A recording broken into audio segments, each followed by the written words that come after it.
Bien, je crois que vu le planning chargé, je crois qu'on va ouvrir ces journées. Messieurs les présidents, Madame la vice-consul, professeurs, docteurs, Mesdames, Messieurs, je suis très heureux de vous souhaiter... Il y a une traduction simultanée parce que moi, non, si, tout le monde comprend un peu. Il y a des casques. Je suis très heureux de vous souhaiter la bienvenue au premier congrès France-Amérique latine dédié à la psychiatrie. Mes remerciements s'adressent en premier lieu à la directrice générale de l'offre de soins qui vient de passer, mais qui partait à Matignon, donc elle est passée de saluer, mais donc, et qui regrette donc de ne pouvoir se joindre à nous. Et je voulais également remercier ces équipes, grâce à qui nous avons ce splendide amphithéâtre, et qui ont aidé aussi à la conception, et qui ont reçu avec enthousiasme le projet de cette journée et nous font l'honneur donc de nous accueillir. Je suis très fier d'ouvrir la séquence internationale des 150 ans de Sainte-Anne. Et très heureux que ce soit avec la coordination des associations France-Amérique latine pour la psychiatrie. Depuis le début de l'année, on en parlait hier soir, parce que nous étions déjà un peu ensemble à une manifestation hier soir, culturelle, artistique, très, très agréable. Depuis le début de l'année, une série de manifestations à caractère scientifique, culturel, médiatique ou festif. Je crois que certains, d'ailleurs, le caractère festif en ont également profité de leur venue à Paris pour le célébrer cette nuit, célèbre l'héritage et l'avenir de notre institution dont le nom est connu, je l'espère, par-delà nos frontières. Et lorsque la COFALP, que je remercie d'ailleurs pour la conception scientifique de cette journée, je crois que sans vous, elle ne se serait pas montée, la COFALP a donc souhaité abriter son siège associatif à Sainte-Anne. C'est tout naturellement que l'idée d'un congrès à dimension internationale s'est inscrite dans le cadre de l'anniversaire des 150 ans de Sainte-Anne. Et donc, nous en sommes là aujourd'hui. Je crois que c'était important pour un établissement comme Sainte-Anne, dans les différentes étapes de cette année 2017. Je vous rappelle que le premier patient était venu à Sainte-Anne en 1867. Donc, je crois que c'était important qu'il y ait une étape internationale dans cet anniversaire. Donc, je vous rappelle, mais j'ai vu que beaucoup l'avaient acheté, nous avons réalisé un ouvrage retraçant l'histoire de l'institution, qui a notamment été le laboratoire, vous le savez tous, des neuroleptiques, mais aussi, on l'oublie souvent, n'est-ce pas, Acton Finkelstein, de l'hôpital ouvert sur la ville, malgré ses murs, de la stéréotaxie, de la psychanalyse. Et en préparant cette journée, alors j'avoue que je l'ignore, j'ai découvert que dès 1851, un pont avait été jeté entre la France et l'Amérique latine, avec la visite à Sainte-Anne d'un médecin argentin, alors je vais essayer de prononcer son mot, excusez-moi, Juan, je vais essayer de le faire, Juan José, on dit José Buenaventura Bosch. Bon, c'est pas Jérôme Bosch, hein, mais bon, voilà. De ce qui s'appelait alors non pas l'hôpital Sainte-Anne, mais la ferme Sainte-Anne. Alors, la ferme est passée de ferme à asile, puis à hôpital, puis l'établissement a établi des collaborations avec plus d'une quarantaine de pays dans le monde, dont beaucoup en Amérique latine, Argentine, Cuba, Brésil, Mexique, Costa Rica, et j'en oublie. J'en profite ici pour saluer les nombreux représentants de ces pays qui ont fait le voyage, qui j'espère se plairont à Paris et je n'en doute pas reviendront à minima forcément pour les Jeux Olympiques, mais je l'espère un peu avant. Alors maintenant c'est une consigne, hein, tous les Parisiens, il faut placer Paris 2024, il faut venir à Paris 2024. Ce témoignage d'amitié et les différentes interventions qui vont se dérouler rendent manifestes les multiples liens d'apprentissage, de tutorat, d'inspiration, d'échange de pratiques, de fertilisation croisée en somme qu'entretiennent la France et plus particulièrement Sainte-Anne et l'Amérique latine. La psychiatrie est ouverte sur l'autre. C'est, je crois même, quelque chose de propre à sa discipline et sur le monde. Et constitue sans doute une des spécialités médicales les plus diversifiées tant elle implique d'outils, d'approches, de dispositifs, d'écoles, de compétences, et ce, dans un environnement social aux acteurs multiples. Au sein du GHT Psychiatrie et Neurosciences, je salue d'ailleurs le président de la commission des relations internationales du GHT, qui a créé une commission, le professeur Gorwood, dont Sainte-Anne est le siège, et j'en profite pour saluer son voisin, le docteur Mercuel, président de la CME de l'hôpital Sainte-Anne, et qui regroupe à ses côtés des hôpitaux, deux principalement, Maison Blanche et Perret-Vaucluse. Nous nous efforçons de mettre à disposition de l'usager une offre de soins de haut niveau, à la fois dans l'urgence, la proximité, le recours et la spécialité. Je crois que le GHT Paris Psychiatrie et Neurosciences voudrait être cela, c'est-à-dire aller de la précarité, le docteur Mercuel vous en parlera, à la spécialisation très pointue, je pense que le professeur Gorwood vous en parlera, et au lien et au pont avec les neurosciences. Que dire d'autre? La plaquette, comment dire la plaquette? La palette de soins implique aussi bien des compétences de secteur que des compétences universitaires. La thérapie systémique, les neurosciences, la psychanalyse, la remédiation cognitive, la pérédance, n'est-ce pas, Claude Finkelstein? C'est aussi un des points forts de ce GHT, c'est que nous travaillons en permanence, en étroite collaboration, avec, on va dire, les deux principales associations d'usagers en France, la FNAPSI et l'UNAFAM, une qui représente, je parle pour nos amis étrangers, les malades, les associations de malades, et une autre qui représente les familles. Et on sait que les pathologies mentales impliquent certes les personnes directement concernées, mais que c'est également extrêmement compliqué pour le proche entourage. C'est ainsi que nous envisageons aujourd'hui, et c'est l'organisation de vos journées, les pratiques actuelles en psychiatrie et que vous allez en débattre tout le long de cette journée. La formation, l'enseignement, la recherche, l'interaction avec la clinique et la clé du succès font partie de l'ADN saint-agnien et rendent possibles les évolutions thérapeutiques. C'est tout l'enjeu du projet médical, soignant et stratégique, de Paris et surtout du GHT Paris Psychiatrie Neurosciences, qui sera très vite, et je l'espère assez rapidement, le premier établissement psychiatrique et de neurosciences d'Europe, et que je vous propose de faire connaissance dans un bref instant par un court film que nous allons vous projeter sur notre ambition pour demain. Je passerai ensuite la parole à nos intervenants de la COFALP. En tout cas, je vous souhaite par avance de riches débats. Remercier à nouveau les organisateurs et plus particulièrement les ambassadeurs au sens non protocolaire du terme de la relation France-Amérique latine. Cet après-midi, c'est mon adjoint du GHT, M. Reyes, qui viendra assister à la réunion et qui conclura, il a cette chance, lui, il conclura dans la langue de nombreux d'entre vous, je pense qu'il conclura dans la langue de Cervantes, ce qui, je n'en ai pas les possibilités. Je voulais aussi vous présenter mes excuses parce que malheureusement sur Sainte-Anne, nous avons perdu un chef de pôle très connu qui a marqué l'histoire Sainte-Anne, Madame le professeur Thomas Duport, que certains d'entre vous connaissent sans doute. Nous sommes tous un peu touchés et je devrais partir assister à ses obsèques. Donc, on vous passe le petit film pour vous présenter un peu ce GHT, puis bien évidemment, vous reprenez la parole. Merci à tous, en tout cas, très très bon colloque.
Ayer arrancamos con el pie derecho las actividades de la COFALP, la Coordinación Franco-Latinoamericana de Psiquiatría, cargada de entusiasmo, de cariño, de proyectos, con muchas ganas de hacer intercambios verdaderos, intercambios entre personalidades como las que históricamente trabajaron en el Hospital Santa Ana, que nos ha acogido con tanto honor, personalidades como los profesores de Leiden-Necker, que empezaron a trabajar con la cloropromacina, Arrier, Lacan, L'Hermite, Lampérière, Pichot, Garrabé, Toré, que han formado lazos estrechos, que han viajado para fortalecer estos lazos a América Latina, comunicándonos la sutileza,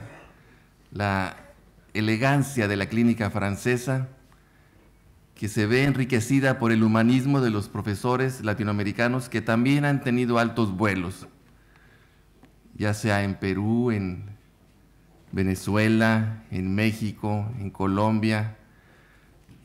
Recuerden que hemos publicado una antología de textos clásicos de la psiquiatría latinoamericana hace unos pocos años, que ha tenido más de 3,000 visitas en internet para su lectura, que va en su segunda edición, y en donde tratamos de mostrar al mundo que en América Latina hay una gran riqueza por compartir, una gran riqueza que se expresa, se plasma en algunos de esos escritos clásicos que son publicados por profesores que han formado escuela, por profesores que han sido capaces de absorber lo más rico de la cultura europea y transmitirlo a sus alumnos en América Latina.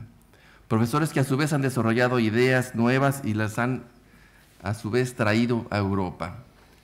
De eso se trata la COFAL, intercambios franco-latinoamericanos, intercambios en donde no solamente de un lado se ofrezca y de otro se reciba, sino que ambas partes estén contribuyendo efectivamente. Ambas partes tienen la posibilidad de aportar. Recordemos las publicaciones de Honorio Delgado, por ejemplo, una de las figuras más destacadas de América Latina, profesor que se carteaba con Freud mismo, que después se distanció de lo biológico y se distanció de lo psicoanalítico y se acercó a lo biológico. Recordemos a Ramón de la Fuente, a José Luis Patiño en México, ambos distinguidos clínicos e investigadores que publicaron una obra bastante amplia y que perdura hasta nuestros días. Así podríamos hablar de cada uno de nuestros países en América Latina. Desafortunadamente no tenemos publicaciones de muchos de esos grandes clínicos, grandes maestros en nuestros países, pero lo que se ha rescatado es realmente un tesoro que queremos compartir. Estas obras están en línea, insisto, en la página de GLADET, del Grupo Latinoamericano de Estudios Transculturales, que forma parte de la COFALP, que se refundó en 2007 en honor a los pioneros que lo fundaron en 1951 en La Habana, González Enríquez de México, como les comentaba ayer, Seguín de Perú y Bustamante de La Habana. Estos personajes iniciaron la investigación en psiquiatría infantil, ayer lo tratamos de señalar también. Esto fue el desarrollo inicial para la fundación posterior de la Asociación Psiquiátrica de América Latina, que insistimos, los latinoamericanos, cuando fue el primer Congreso Mundial de Psiquiatría aquí en París, organizado por Arrier, se sintieron fuera de lugar y por eso propusieron la creación de una institución que permitiera establecer vínculos y transmitir el mensaje de la clínica y de la investigación y del humanismo de la psiquiatría latinoamericana. Ahora estamos en otro momento, me siento muy orgulloso de estar con todos ustedes porque me parece que las ideas están tomando forma, las ideas se concretizan y estamos logrando, insisto, arrancar con el pie derecho.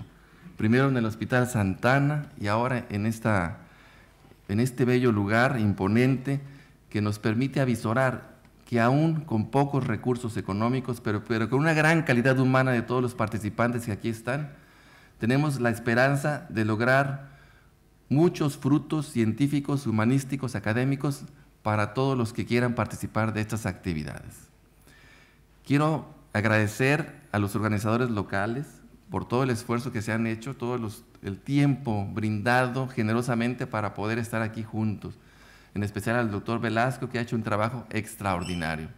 Y a todos ustedes por estar aquí con nosotros compartiendo este coloquio que nos permite entonces darle lugar a la COFALP. Mil gracias.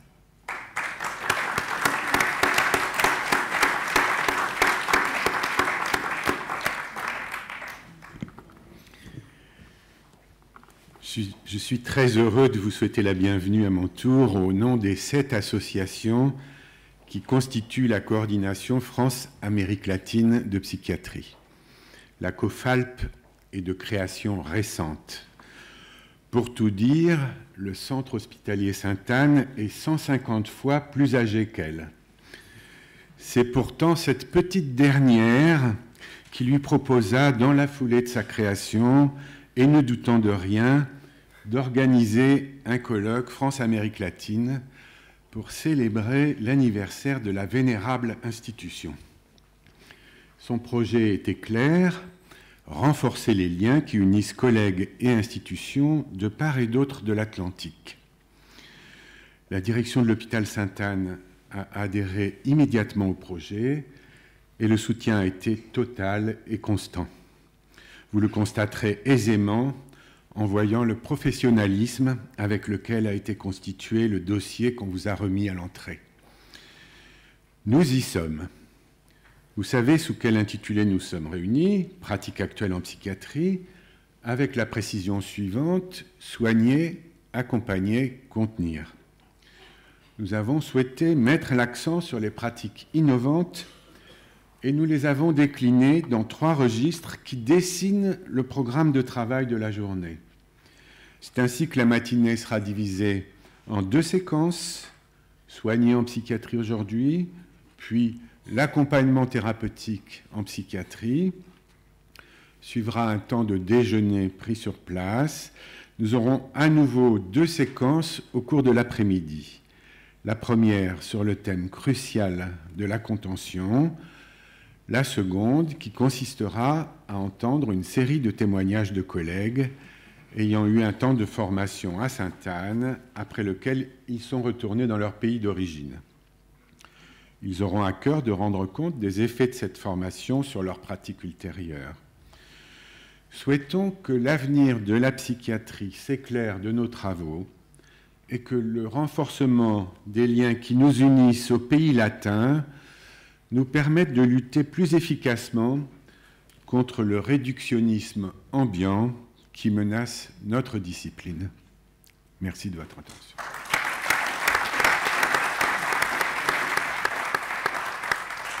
Donc j'appelle à la tribune le docteur Martin Reca et les participants de la première séquence de la matinée.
Merci beaucoup à la COFALP, merci beaucoup à Sainte-Anne et à la GHT.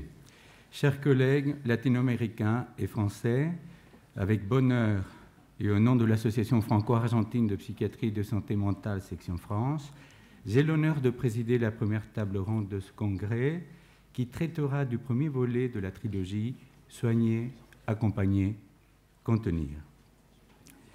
À l'instar des deux langues que nous convoquons pour nos échanges, toutes deux issues d'un même tronc linguistique, nous chercherons probablement à faire entendre nos familiarités scientifiques, mais nous serons également sensibles au repérage de nos différences réciproques. Si pour la traduction, les termes « accompagner » et « contenir » semblent illustrer ce que de fraternel ont certainement nos pratiques, le vocable « soigner » en revanche, paraît témoigner de l'inévitable, voire souhaitable, diversité.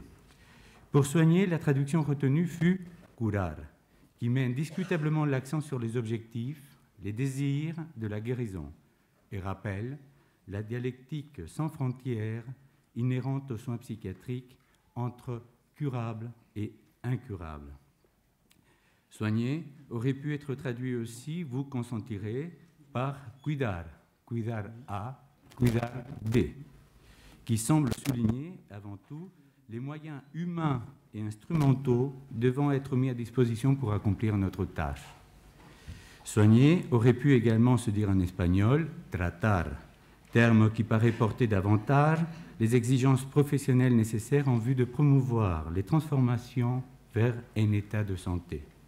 Dans cette complexité du soigner, dont les mots ne rendent que partiellement la mesure et que le maître Henriet n'a jamais négligé pour construire le savoir qu'il nous a transmis, nous devons affronter aussi la complexité propre à l'évolution de notre discipline.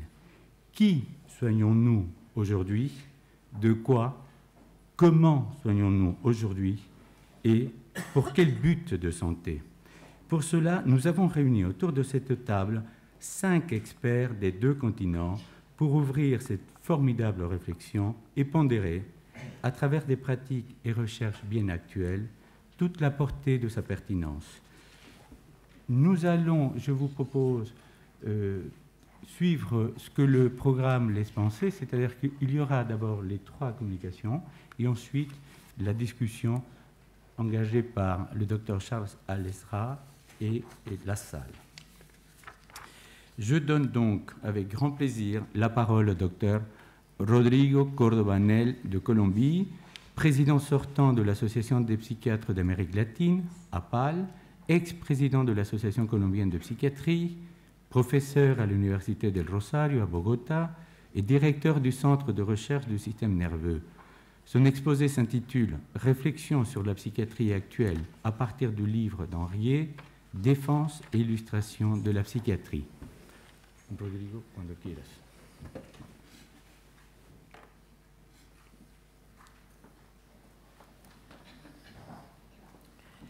Bueno, muy buenos días, Martín, muchas gracias.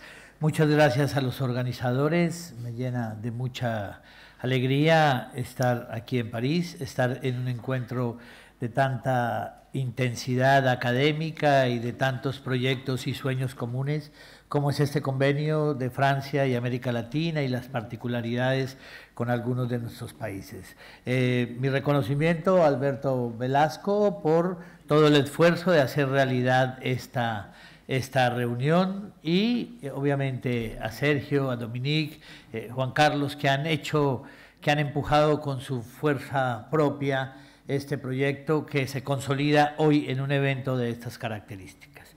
En aras del tiempo no me voy a detener en este preámbulo y quiero entrar en los detalles. Bien, yo creo que es uno de los momentos particulares de la psiquiatría donde quizás nos empezamos a parecer a los economistas. Tenemos diagnósticos muy poco claros, tratamientos poco precisos y resultados a muy largo plazo.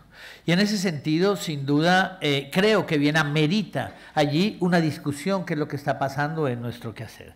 El profesor Henriet, en finales de la década del 50, construye uno de sus textos señeros, que es en defensa de la psiquiatría, y hace un llamado, como ustedes recuerdan, en donde incluye muchos de nuestros quehaceres tenemos una rama de la medicina dedicada al estudio de los trastornos mentales, que plantearía no solo tener una evaluación para establecer un diagnóstico, sino intentar los procesos de prevención. Estamos hablando de la década del 50, poco sabíamos de la década del cerebro, del funcionamiento del cerebro, y quizás a mi juicio surge aquí una de las grandes discusiones: rehabilitar.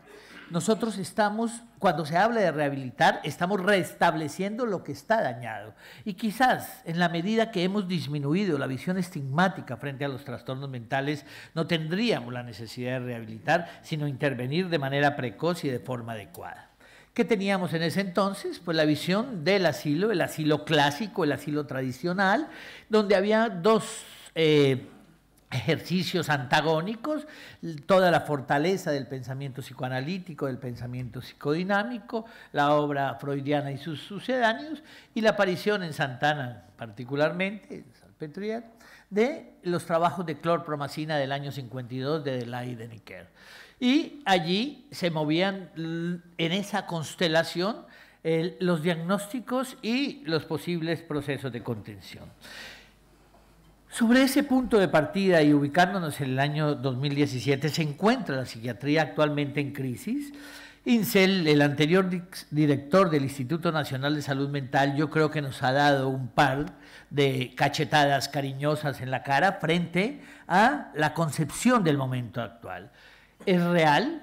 Cuando ustedes ven cualquiera de los estudios, Organización Mundial de la Salud, el Grupo de Boston, la morbilidad y la mortalidad psiquiátrica no han mejorado. Es decir, tenemos las mismas tasas en ese sentido, y además de ello, el acceso sigue siendo muy limitado, los servicios siguen siendo escasos, particularmente en los países en América Latina. El sistema de salud no ha encontrado soluciones de mantener un equilibrio, una estabilidad del modelo a futuro, y los tratamientos en realidad no hemos cambiado mucho en este sentido.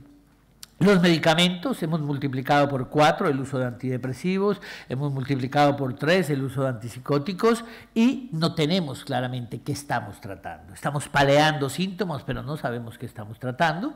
Si ustedes ven, así mostraré otros ejercicios, el Alzheimer muestra señales de cambio 20 años antes y terminamos reconociéndolo muy tardíamente, y lo mismo sucede como entidades como el Parkinson. En trastorno mental severo, en la visión más funcional del trastorno mental severo, no en la visión de la severidad de los síntomas, sino en la funcionalidad y el compromiso del funcionamiento social, no tenemos suficientes elementos en ese sentido y no tenemos grandes diagnósticos, y mientras no tengamos grandes diagnósticos seguramente no podremos tener tratamientos precisos, y eso no invertirá la curva de mortalidad. Pero ustedes ven, por ejemplo, en Norteamérica, de toda esta cantidad de pacientes, muchos de esos se quedan sin atender. Consideran los americanos que de todos sus ciudadanos, la mitad debería requerir algún tipo de atención, pero de esa mitad, solo una cuarta parte recibe atención, y de esa cuarta parte, de ese 25%, solo la mitad recibe atención. Y de esto, quizás en los trastornos mentales severos, un porcentaje muy bajo son los que van a tener las posibilidades de recibir una atención en este sentido. Pero quizás aquí surgiría una de las grandes discusiones que en Francia están superadas y en América Latina lo tenemos en constante debate. Debemos devolver la capacidad resolutiva al nivel de atención básico, al nivel de atención primaria, donde tenemos dificultades importantes. Bien, esto sucede en Colombia. Que puede ser una foto para toda América Latina. 1 de cada 10 sujetos que tiene un diagnóstico psiquiátrico recibe atención, y si tuvieran comórbidos 2 diagnósticos, 1 de cada 5 sujetos. Es decir, lastimosamente no seguimos llegando a los pacientes que lo necesitan. Y los presupuestos en los países de bajos ingresos y los países en vías de desarrollo para salud mental siguen siendo estrechos, siguen siendo escasos. Países desarrollados tienen una mayor preocupación y un mayor énfasis en los trastornos mentales. Y sin embargo, la psiquiatría no tenemos claro. Aquí hay una de las grandes discusiones. Durante mucho tiempo creemos creían, la psiquiatría y la psicología, que teníamos una función de control social, éramos los guardianes de la normalidad y no nos hemos puesto claramente de acuerdo en esto y por fortuna nos hemos ido moviendo. Y quizás la única especialidad que tiene antipsiquiatras es la psiquiatría. Es decir, yo no he visto el primer anticardiólogo, antiginecólogo, antirreumatólogo, y fuera de esto apareciendo una serie de voces como estas, movimientos religiosos sin ningún fundamento, fanáticos, y que los vemos con mayor frecuencia parados en las puertas de los congresos. Esperemos que aquí no. Bien, crisis de los diagnósticos psiquiátricos, sin duda, sin duda. No tenemos claro el modelo del DSM, francamente en clara controversia. No hemos logrado esta visión de la dimensionalidad del intento del grupo de Kupfer, no logró hacer una claridad. La genética suena con mucho entusiasmo, con mucha perspectiva, pero no tenemos precisión en ese sentido, no tenemos marcadores biológicos, no tendremos marcadores biológicos, y quizás el entusiasmo de los dominios de investigación neurobiológica que se vio con tanto entusiasmo y tan acalorado y apasionado entusiasmo en la discusión del marco del DSM-5, a veces alienta, aunque se ha desinflado como las llantas en un auto grande. Creo yo, y hay a mi juicio, que la gran dificultad entonces para mover esto sigue empezando en muchos factores y hay un subdiagnóstico en psiquiatría. Si ustedes ven cuántos de los diagnósticos en depresión no reciben, solo son diagnosticados de manera oportuna la cuarta parte de los pacientes con depresión. Lastimosamente en trastorno bipolar, si ustedes ven, 15 años después es que reciben un diagnóstico oportuno, es decir, cualquiera lo pensaría que es lo que allí está sucediendo, y quizás en psicosis, donde hay mayor evidencia de respuesta clínica, la única variable que tiene una relación directa con la respuesta es el tiempo de psicosis no tratada, donde hemos avanzado, donde tenemos publicaciones importantes, y el tiempo de psicosis no tratada, es decir, si nosotros disminuyéramos esos itinerarios terapéuticos de los pacientes psicóticos, cambiaríamos de manera significativa el tiempo. Bien, entonces también tenemos una crisis importante en los tratamientos psiquiátricos, es decir, habrá un antidepresivo que podemos garantizar que da una mejor respuesta. Tenemos antipsicóticos que hacemos funcionales a los pacientes, es decir, ¿qué es más importante? ¿Un paciente que no alucine o un paciente psicótico que tenga pareja y disfrute los helados y la tarde y el sol? Entonces yo creo que allí tenemos una discusión. Entonces, ¿en qué estaríamos? ¿Qué tenemos hoy? A mi juicio, una discusión muy importante. Colombia tiene la situación particular de tener 4 estudios nacionales de salud mental en 20 años. Quizás salimos de la visión de medir solo los trastornos, solo los diagnósticos, que nos estaban ajustando decimales. Sabemos más o menos cuántos deprimidos, cuántos bipolares, cuántas psicosis tenemos, cuántos trastornos de ansiedad, y hemos intentado identificar los problemas, pero aquí surge el reto. ¿Cómo y cuál es la tarea del psiquiatra? En quizás lo que nos planteó en algún momento el profesor, podemos hablar de una salud mental, y yo creo que aquí tenemos discusiones importantes en nuestro quehacer y seguramente obligaría a afinar claramente nuestra puntería y nuestro entusiasmo. Entonces dice, en la definición clásica de la salud mental, es las personas que sean capaces de sobrellevar los desafíos y cambios que ofrece la vida. Es decir, hablamos de salud mental en aquel que es capaz de tolerar que la vida haga con él lo que ella quiera, y no que ese proyecto vital que se plantea seguramente si no va en línea recta. ¿Y cuál es el papel del psiquiatra? Y yo creo que hay unas dificultades importantes, y en ese sentido, cómo vemos las conductas, qué tanto vemos las emociones que se vuelven conductas y trastornos. En este círculo quizás será la tarea del psiquiatra. Yo creo que es un motivo de discusión grande.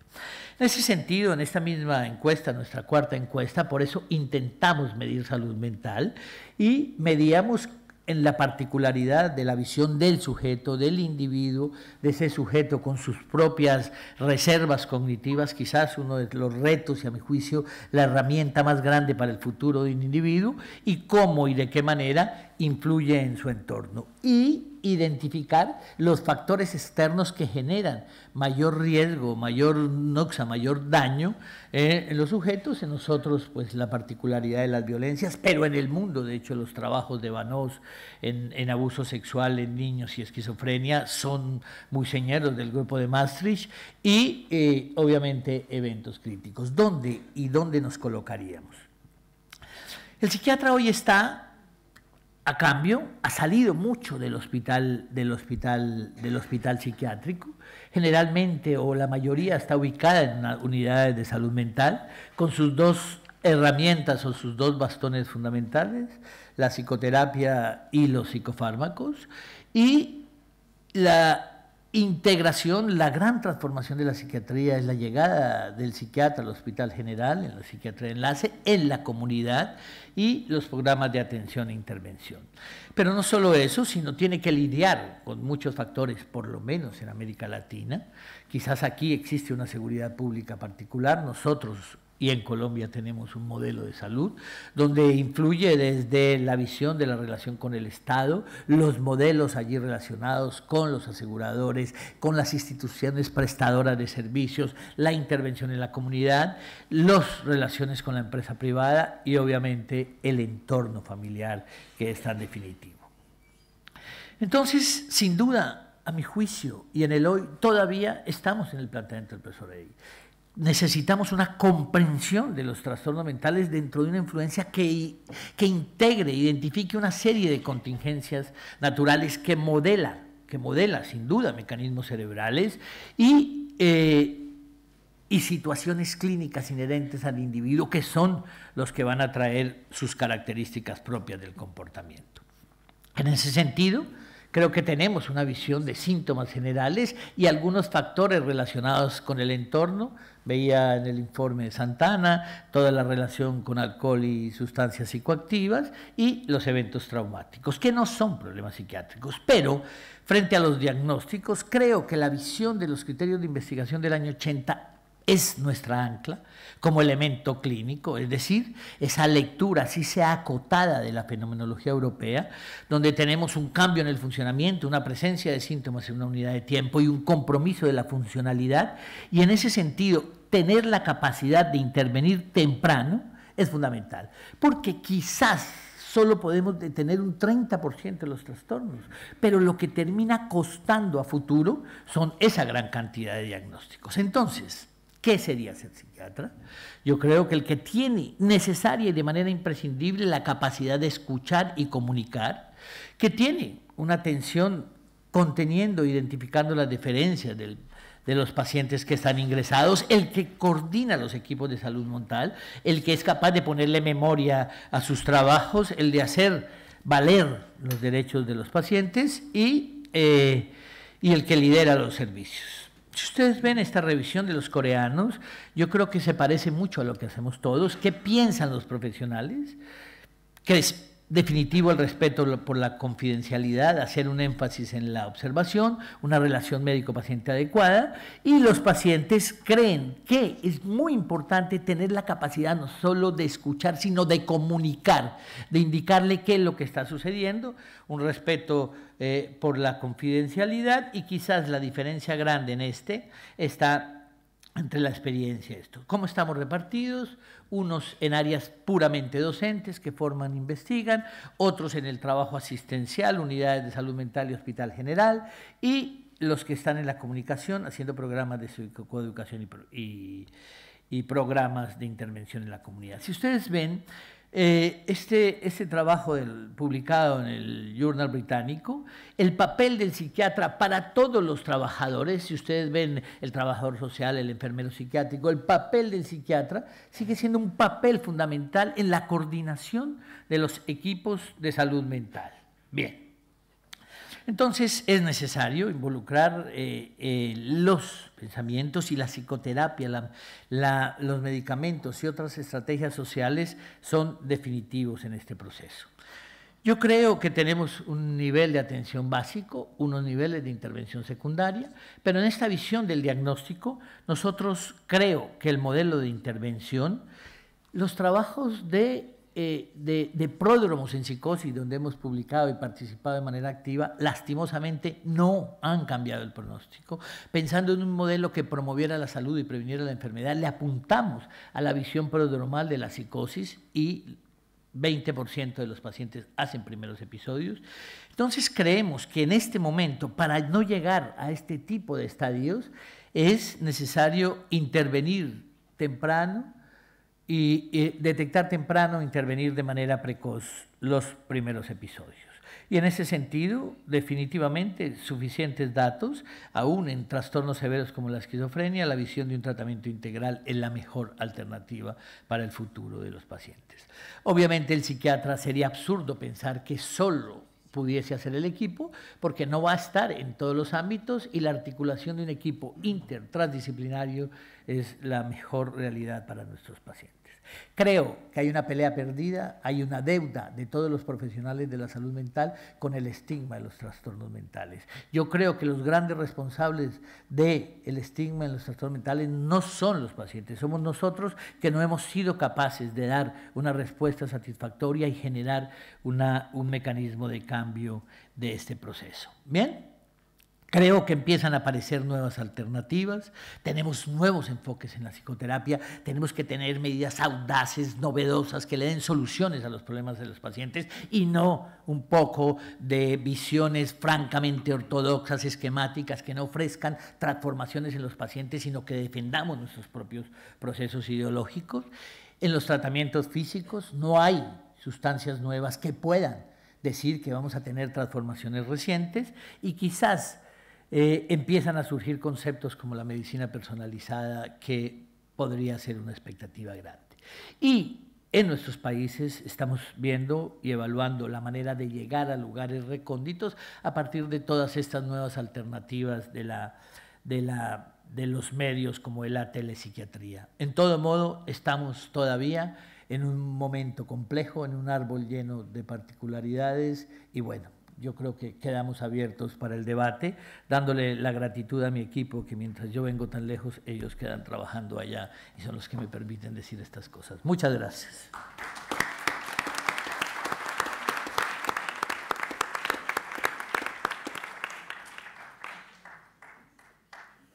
Merci beaucoup, Rodrigo. Maintenant, c'est avec amitié et grand plaisir que je présente Philippe Gorgoud, chef de pôle au Centre hospitalier Sainte-Anne, chargé des relations internationales du GHT, professeur de psychiatrie et responsable d'une équipe INSERM sur la génétique des comportements. Philippe, son exposé s'intitule « La neuroscience accompagne-t-elle la thérapeutique en psychiatrie ?» Muchas gracias, Martín, para la invitación de hablar aquí con nosotros. Y perdón, porque yo voy a hablar en francés. Donc, la proposition, c'est vraiment de donner quelques pistes de développement de la recherche sur la neuroscience, non pas comme quelque chose de cloisonné dans des services hyper spécialisés, mais comme finalement ouverture qui permettent de challenger des idées générales sur ce que peut concevoir être la maladie mentale. Alors c'est vrai que tout ça est très organisé autour des RDoC. Vous avez probablement suivi ce développement de l'ancien président du NIMH, disant que finalement la pathologie mentale doit se représenter par des fonctionnements basiques du cerveau, ressenti par beaucoup comme étant une espèce de violation de la complexité de la maladie mentale, mais aussi finalement comme simplement une porte d'entrée qui permet de reconceptualiser la maladie, mais aussi tout ce qui peut en être impliqué. Et je vais donner quelques exemples où des biomarqueurs peuvent être utilisés dans cette même optique afin de reconceptualiser la psychiatrie, cognition, génétique, épigénétique, imagerie et autres, challengeant les évidences et parfois, et on verra pour une part non négligeable d'entre elles, permettant aussi de se rapprocher du champ du développement de la neuroscience vers les psychothérapies. Alors, quand on parle de cognition en psychiatrie, il est important de refaire des points. Il y a eu donc un long travail de groupe pour essayer de affiner très spécifiquement quels sont les troubles cognitifs qui correspondent à quels troubles mentaux. Et ce magnifique tableau dans lequel vous ne devez pas voir grand-chose vous permet juste de repérer une seule chose, c'est qu'il n'y a vraiment rien de spécifique. Toutes les pathologies mentales sont associées aux troubles cognitifs. Aucun trouble cognitif n'est spécifique d'une maladie mentale. Donc en dehors de dire que clairement il y a un rôle important de ces troubles cognitifs, c'est compliqué d'arriver à quelque chose de très précis. Pourtant, les pistes sont nombreuses. Voilà juste un exemple d'un travail qui a été réalisé dans l'équipe, où avec un test tout simple que tout le monde connaît, le TMTA, un enfant de 3 ans et demi est capable de le faire, il repère des chiffres, et on va du plus petit au plus grand, on commence de 1, on va aller jusqu'à 25, et on essaie de le faire le plus vite possible. Quand on regarde ça chez les patients déprimés, ce qu'on repère, c'est qu'effectivement, les patients y arrivent. Quand ils ont été déprimés, que c'est un premier épisode, et qu'ils sont en rémission absolue de ce premier épisode, ils mettent à peu près 30 secondes. Quand ils ont quelques symptômes résiduels, ils mettent 35 secondes, ce n'est pas bien grave. Quand on est déprimé, on est ralenti, c'est plus lent, on met 1 minute. Et ce qu'on a repéré, c'est qu'en regardant un échantillon suffisamment large, 2000 patients ayant souffert d'une dépression, alors on peut se rendre compte que la réalité est autour d'un concept de neurotoxicité cumulative. Vous vous sortirez de 1 ou 2 ou 3 épisodes, mais au décours, même quand vous êtes répondeur, au décours de l'épisode, sans aucun symptôme résiduel, eh bien, vous allez avoir un temps plus long. Et on se rapproche là des conséquences qui sont là totalement autour de la fonctionnalité, qui a été évoquée par l'orateur précédent, où finalement nous avons un retentissement qui va gêner, interférer avec la réhabilitation psychosociale, parce que quand vous mettez 2 fois plus de temps à faire quelque chose que votre voisin, eh bien c'est un handicap réel, qui alors peut être un facteur de stress, qui peut alors favoriser les épisodes, allant vers une explication de cet effet d'accélération des épisodes au fur et à mesure du génie évolutif de la dépression. Donc clairement, ce type d'approche très cognitive rend compte d'une dimension psychosociale dans la dépression. L'autre aspect que j'apprécie moi surtout beaucoup avec cette approche scientifique, c'est que sa rigueur oblige à des simplifications excessives qui tout d'un coup se mettent à rechallenger les idées reçues. Par exemple, qui serait contre dire que la dépression est d'abord une maladie de l'humeur dépressive? Eh bien finalement, ce n'est pas très vrai. Ce que nous montre l'imagerie, c'est que la réactivité émotionnelle face à des images, on sait solliciter l'émotion de manière expérimentale en montrant simplement des idées, des images de sujets qui expriment cette émotion, c'est l'effet des neurones miroirs, eh bien, distingue assez peu le sujet dans les émotions négatives. Par contre, l'énorme différence, ce sont autour des émotions positives. On a plus ce qu'on appelle l'anédonie en clinique, l'incapacité à ressentir ces émotions positives, qu'une émotion négative qui vient apparaître à peu près de la même manière chez les patients déprimés et chez les sujets sains. D'où l'idée que finalement, aborder la dépression via les émotions positives permet d'en comprendre beaucoup mieux le fonctionnement. Il y a déjà des développements à ce niveau-là. Dans un même registre, on peut parler de la phobie sociale avec ce qu'on appelle les eye trackers qu'on utilise à la CMME, qui permet de repérer où se pose le regard dans une image qu'on peut solliciter. Très utilisé pour les publicitaires qui savent comme ça qu'est-ce qui est suffisamment attractif pour vendre leurs produits. On peut s'en intéresser en psychiatrie pour voir comment le sujet analyse l'émotion d'autrui. Donc ça, c'est ce que fait le sujet normal. Plus le point est large, blanc, plus le sujet reste longtemps sur le trait.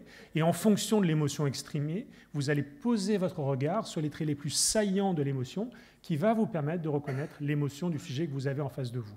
Comme vous le voyez, il s'organise toujours autour d'un triangle qui est là où s'exprime l'essentiel de ces émotions. Voyons maintenant comment traite cette même information le sujet qui souffre de phobie sociale. Alors la particularité, c'est que comme vous le voyez, il va regarder à peu près partout, sauf là où il y a la signature de l'émotion. Et c'est particulièrement vrai quand on exprime la colère, où on a finalement un évitement phobique explicite de ce visage par rapport à un sentiment de colère. C'est particulièrement important, notamment en thérapie cognitivo-comportementale, puisque si vous évitez de repérer cette émotion, alors vous êtes dans l'évitement, donc dans l'absence de renforcement, et donc de capacité à corriger vos cognitions erronées. Et on voit combien ce type de processus informatif permet de repérer quelque chose qui est du registre accessible au niveau comportementaliste. Je sais qu'il y a quelques comportementalistes dans la salle qui justement tiennent compte d'une modalité de traitement de l'information qui peut être transformée et donc amenée à une amélioration du trouble. Alors en neurosciences, en général, on essaie de dire « Ok, mais qui ça concerne? Pourquoi? Quelle est l'explication ?» Beaucoup d'études génétiques ont porté sur le gène qui synthétise le gène du transporteur de la sérotonine, puisque c'est la cible des antidépresseurs. Et il y a notamment un variant génétique, ce qu'on appelle un polymorphisme, qui a la particularité d'être fonctionnel, c'est-à-dire quand vous êtes court, vous avez moins de capacité à transporter la sérotonine, et quand vous êtes long, il est normal. Si vous voyez le cri de Munch, forcément, vous avez une réactivité émotionnelle négative, d'anxiété, puisque vous voyez un visage anxieux, mais le sujet sain, finalement, fait parfaitement la différence et n'a pas d'activation des aires amygdaliennes. Quand vous êtes porteur de l'allèle court, vous avez une augmentation de l'activation amygdalienne. Particulièrement important parce que tout ça est sous-cortical. Vous ne percevrez pas d'émotion et pourtant, vous activez vos circuits émotionnels. Et on voit bien combien finalement, c'est un des premiers pas qui peut amener à la facilitation de l'anxiété et donc de la dépression, puisqu'ils sont intimement liés. En cela, des travaux tout à fait passionnants sur des IRM qui sont suffisamment affines permettent de repérer le lien entre l'anxiété et la dépression d'une part, les allèles de vulnérabilité de l'autre, pour repérer est-ce qu'on peut faire le lien entre votre patrimoine génétique, la rencontre d'un stimulus, comme par exemple une émotion négative, et le développement ultérieur de symptômes dépressifs. Et ce qu'on a repéré, ce travail qui a fait beaucoup de bruit à l'époque, c'est de montrer que face à ces stimuli anxiogènes, les sujets ayant la LLS vont avoir effectivement non seulement une hyperactivation amygdalienne, mais une incapacité des régions corticales à modérer cette hyperactivation sous-corticale. Et cette organisation-là, elle est sur une corrélation structurelle forte, qui plus est corrélée à des aspects dimensionnels de personnalité, qui est l'évitement de la douleur. On a là donc pour la première fois dans ces débuts des années 2000 un lien entre le tempérament à risque, la personnalité donc, les stimuli extérieurs, votre patrimoine génétique et le risque d'explication de pathologies ultérieures. Donc on a quelque chose qui a du sens, de la cohérence neurobiologique et un rapport franc avec la clinique.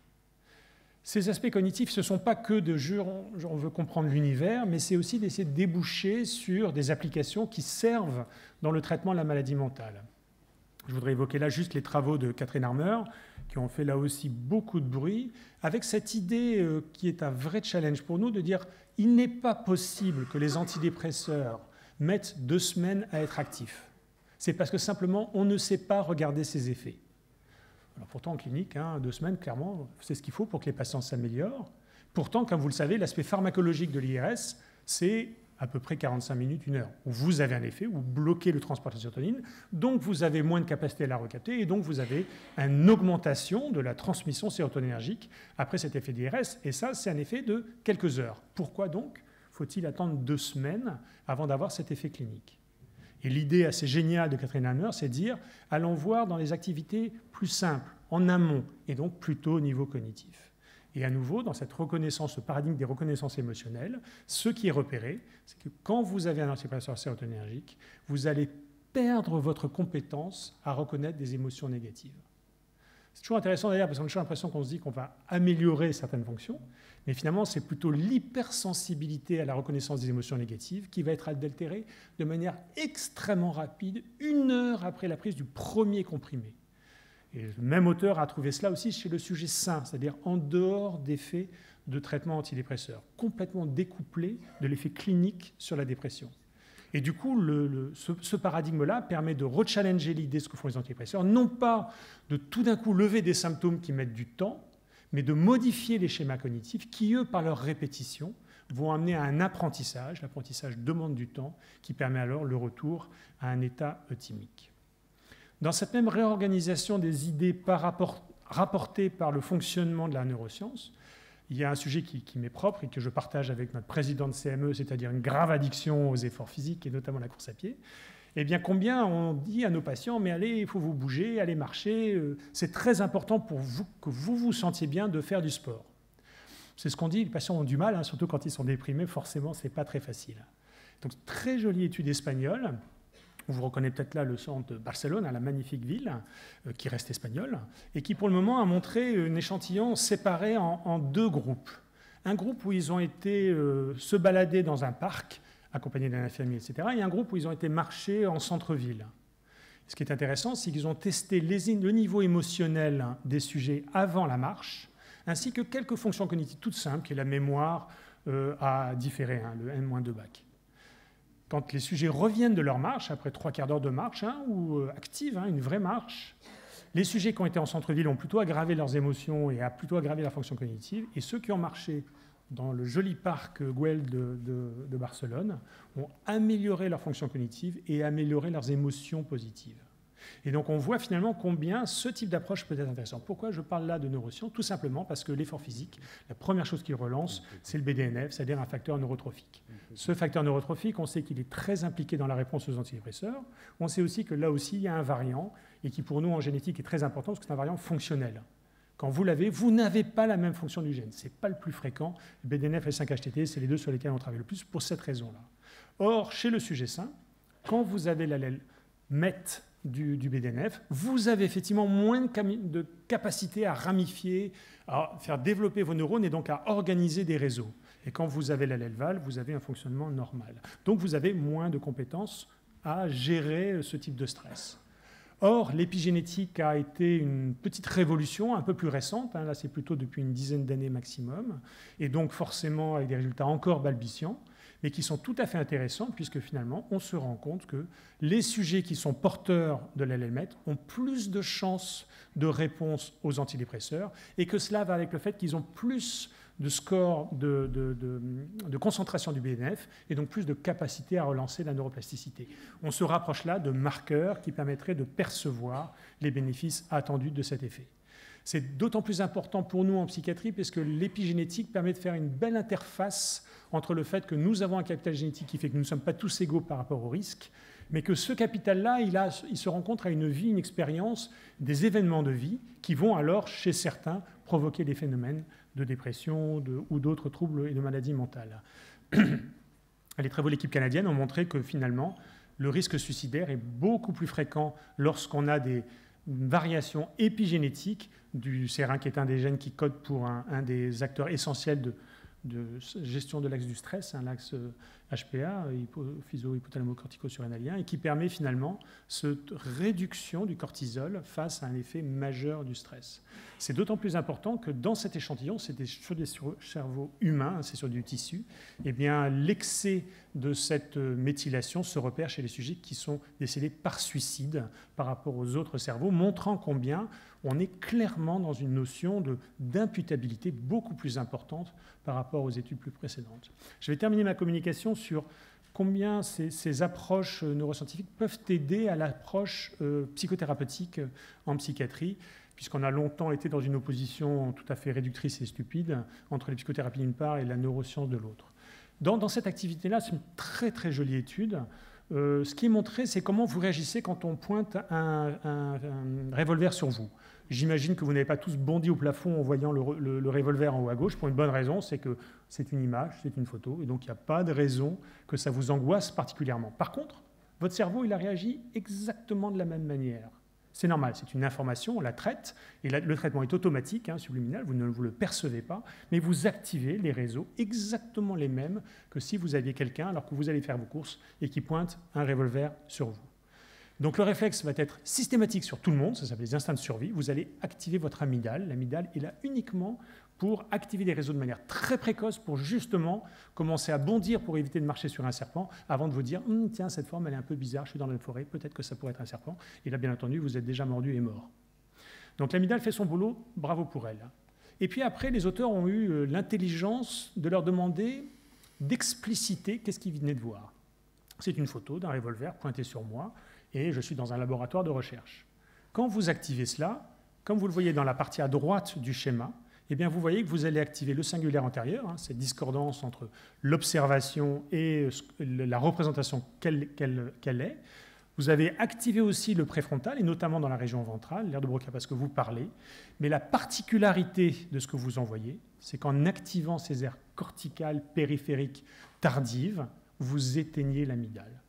Et donc, le narratif permet l'extinction de la réaction automatique. Pour dire les choses de manière caricaturale et j'espère légèrement heuristique, c'est l'activation corticale qui permet la modulation sous-corticale. Et le sous-cortical, l'amygdale, c'est l'anxiété, c'est la dépression. Après, dans cette vision des psychothérapies, le mindfulness n'est pas la psychothérapie de la révolution. Il est sexy et à la mode, mais surtout, comme il est récent, il a eu droit à de très nombreux protocoles de recherche en neurosciences, parce qu'il est très facile à modéliser sur la machine. On fait rentrer les gens en IRM fonctionnel, on les met en pleine conscience, et on voit juste les aires qui s'activent. On le fait aussi, vous savez, le lama est passé par là dans les machines, avec la notion de finalement combien de sujets peuvent avoir une activation spécifique, et notamment non pas après une séance ou durant une séance, mais après 1 an ou 2 ans de travail en pleine conscience. Et comme vous le voyez dans cette étude, de très nombreux du cerveau sont changés dans leur capacité à être activés uniquement par le travail en pleine conscience. Donc il n'y a aucun doute, il n'y a pas l'activation d'un cerveau de part et de l'âme de l'autre. La psychothérapie modifie le fonctionnement cérébral. Alors est-ce que ça marche au niveau de la pratique clinique pour nos patients? On a fait une petite étude sur une 60aine de patients bipolaires qui venaient pour une thérapie cognitivo-comportementale alors qu'ils étaient en état euthymique. On a commencé par regarder leur capacité de la mémoire sur le biais attentionnel négatif. Vous savez, quand on a eu des dépressions, on est tout de suite polarisé par les phénomènes négatifs. On donne une liste de 30 mots, un neutre, positif, négatif, et on voit ce dont ils se souviennent. Et bien finalement, ils se souviennent plus des émotions plus que les noms neutres, et finalement la moitié des mots à connotation négative, c'est-à-dire 12 mots sur 30, ce qui n'est pas terrible, ce qui n'est pas tout à fait étonnant. On sait qu'il y a des troubles cognitifs importants dans le trouble bipolaire. Ce qui nous a beaucoup intéressé, c'est que la seule liste de mots qui était corrélée au nombre d'épisodes passés, c'était les mots négatifs. Plus vous avez eu de dépression, plus vous allez mémoriser grève, divorce, engueulade, un poste d'infirmier en moins dans le service, des mots comme ça qui sont tout de suite connotés avec une certaine négativité. Et par contre, pas pour les mots neutres et positifs. Et lorsqu'on a terminé les 4 mois de thérapie cognitivo-comportementale, qu'on reprend bien entendu d'autres mots, mais dans une même organisation neutre, positif et négative, vous voyez que vous augmentez votre capacité à vous souvenir de mots neutres ou positifs, mais vous allez réduire votre compétence à repérer ces mots négatifs. Et si vous retestez la corrélation avec les épisodes passifs, vous la perdez. Donc, les psychologues de mon service étaient absolument ravis de dire « nous guérissons la cicatrice dépressive », ce qui certes est assez optimiste et c'est une qualité pour un psychologue, mais qui bien entendu nous permet quand même d'évoquer des possibilités. Je terminerai vers ce travail-là qui est pour moi là aussi une avancée considérable, même si bien entendu elle ne sera pas d'utilisation pratique immédiate, c'est celle de dire mais finalement on est toujours hésité entre quel est le bon profil pour quel patient par rapport à quelle opportunité dans la phase de sa pathologie, et notamment dans une dichotomie parfois simpliste entre psychothérapie et antidépresseurs. Il y a des auteurs qui l'ont fait, qui ont regardé en randomisant des patients déprimés qui avaient à peu près les mêmes profils, soit en psychothérapie, en général c'est de la thérapie cognitivo-comportementale pour des raisons de faisabilité, soit des inhibiteurs de la récapture de la sérotonine. Et ce qu'ils repèrent, c'est qu'en imagerie dynamique, si vous activez plus votre insula, vous avez de fortes chances d'être un bon répondeur si vous êtes sous ISRS. Et si vous avez plutôt une hyperactivité amygdalienne, alors vous serez plutôt plus répondeur à la psychothérapie. Ce qui est très intéressant, c'est que l'inverse est vrai. Si vous ne correspondez pas à vous avez alors peu de chances de répondre à l'autre. Et donc là, on a vraiment un mismatch où une signature de modalité de traitement de l'information par le cerveau vous permet de dire si vous allez être plutôt répondeur à l'un ou à l'autre. Ça a même été jusqu'à un aspect pharmacogénétique pour faire le lien entre tout ce qu'on a dit sur la TCC, le BDNF et les approches, où on a d'ailleurs un protocole dans le service de pharmacogénétique de la TCC, ce qui est un peu paradoxal, mais qui montre combien, effectivement, notre patrimoine génétique peut aussi nous aider pour savoir les chances qu'on peut avoir. Donc en conclusion, je voulais souligner juste quelques nouvelles approches, mais finalement qui soulignent surtout des nouveaux marqueurs. Ce qui est bien plus intéressant, c'est des nouveaux mécanismes pour essayer de changer le paradigme actuel, des concepts aussi, pour le moment, pas encore totalement compris, et donc des opportunités pour mieux soigner nos patients. Tout cela a un coût, c'est que c'est compliqué, c'est cher, donc ça veut dire que ça requiert beaucoup de patients et de puissance, et donc des centres et des expertises. Et dans ce registre-là, comme animateur de la collaboration des relations internationales au GHT, c'est important que je souligne combien ces collaborations sont importantes, ce d'autant que nous n'avons pas les mêmes expériences, les mêmes patients, on l'a entendu tout à l'heure, et que ces collaborations sont tout à fait indispensables. Merci.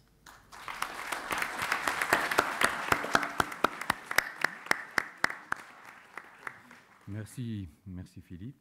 Nos derniers orateurs, les docteurs Marie-Noëlle Vacheron et Romain Dugravier, vont témoigner d'une expérience de soins tout à fait novatrice, la consultation d'informations, de conseils et d'orientation des femmes suivies pour troubles psychiatriques et qui présentent un désir d'enfant. Le docteur Marie-Noëlle Vacheron est chef de pôle au Centre hospitalier Sainte-Anne. Et le docteur Romain Dugravier, pédopsychiatre, est chef de service du Centre de psychopathologie périnatale. Merci. Bonjour, merci beaucoup aux organisateurs, et puis en particulier à Alberto Velasco, avec qui nous travaillons beaucoup sur cette expérience psycho. Donc c'est là où on peut voir qu'on n'est pas encore international, mais par contre on est interpolaire. Voilà. Donc on intervient à deux parce qu'on travaille pédopsychiatre et psychiatre adulte, ce qui montre qu'on peut taire nos divergences et on peut collaborer ensemble.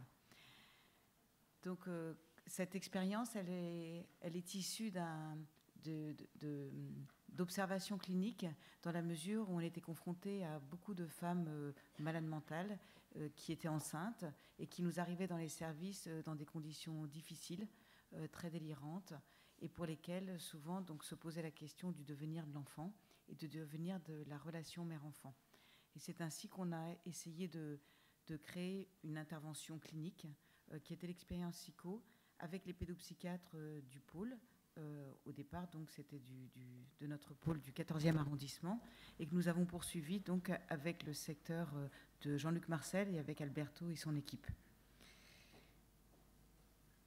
Alors déjà, ce qu'on peut dire, c'est qu'il y a une évolution de la société par rapport à l'enfant qui devient maintenant, si auparavant donc, les enfants naissaient nombreux dans les familles mais mouraient aussi nombreux, l'enfant est maintenant devenu un choix qui vient combler les parents. Et donc, actuellement, c'est souvent ce qu'on entend, c'est une grossesse quand je veux. Et l'enfant est souvent, pour nos patients comme pour la population générale, le symbole d'une famille idéalisée et d'une vie réussie. Alors, parallèlement, la maladie mentale a pu évoluer depuis une vingtaine d'années, une cinquantaine d'années, mais surtout depuis une vingtaine d'années, et les prises en charge ont considérablement évolué, avec une désinstitutionnalisation, une mixité des services et des traitements qui sont plus précoces et plus adaptés. Cependant, malgré les progrès réalisés autour de nos patients, les grossesses restent à risque, notamment en cas de pathologie mentale. Il existe des effets de la grossesse sur la pathologie mentale, avec le déni de la grossesse, les recrudescences délirantes, les troubles thymiques qui sont liés à l'effet de la parentalité. Et puis, il y a les effets de la pathologie mentale sur la grossesse, notamment à travers les médicaments, la prise de toxiques, la mauvaise hygiène de vie et les difficultés dans le suivi somatique de nos patientes. Il ne faut pas oublier que ces grossesses sont à risque pour ces femmes, notamment le risque vital, avec le suicide qui est une des principales causes de décès pendant la période périnatale.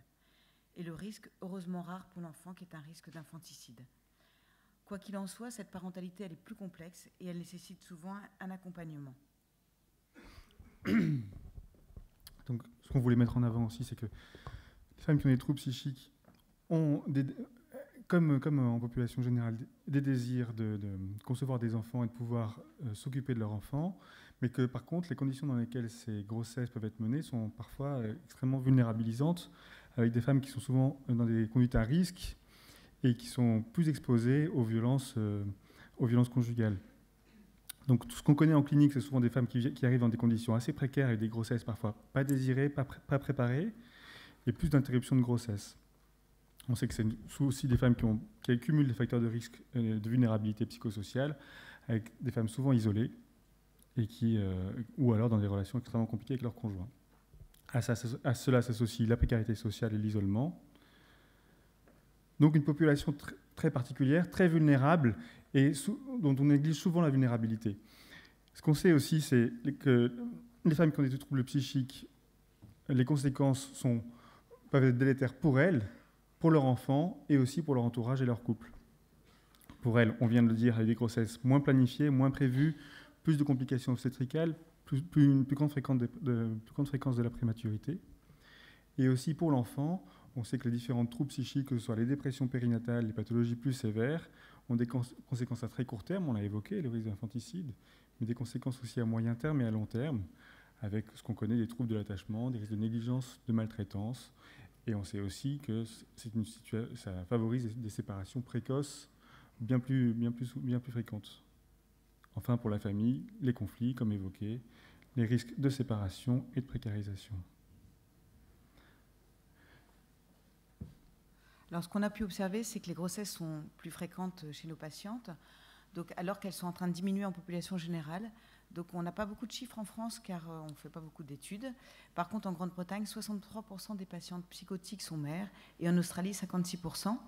Ce sont des femmes qui sont moins bien suivies pendant la grossesse. Pourquoi ? Parce qu'elles changent de statut. Donc elles deviennent mères, donc elles ne sont plus malades, notamment en psychiatrie. Elles ont une difficulté aussi à accepter les soins médicaux avec de nombreuses projections sur les obstétriciens qui vont les examiner.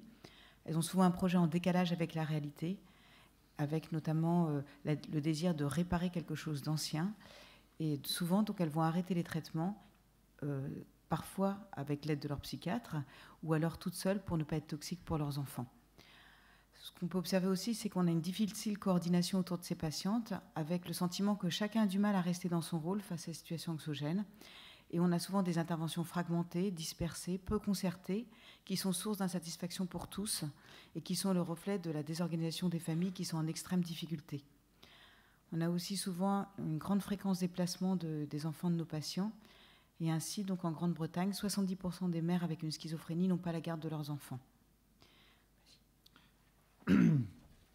On insiste aussi sur l'importance de distinguer le désir de grossesse, le désir d'enfant et le désir de s'occuper d'un enfant. Et la difficulté des femmes qu'on peut rencontrer, qui sont dans ce désir de grossesse, mais qui ont souvent plus de mal à identifier les besoins d'un bébé, d'un enfant et d'un bébé dans la réalité. En plus de ça, ce qu'on rencontre, nous, en consultation courante, c'est le fait qu'elles sont peu soutenues et que ce désir est souvent porté par elles et elles seules. Et la crainte de la stigmatisation, mais ça, c'est un autre sujet. Donc, à titre d'exemple, donc dans les derniers chiffres donc de 2016, donc une femme schizophrène sur 5 sera hospitalisée au décours de l'accouchement et le risque va être maximal dans les 4 premières semaines. Et environ 50% des femmes enceintes perdent la garde de leur enfant de façon temporaire ou définitive, notamment si elles ont des difficultés sociales, une pathologie chronique invalidante et un isolement social, donc l'absence de soutien.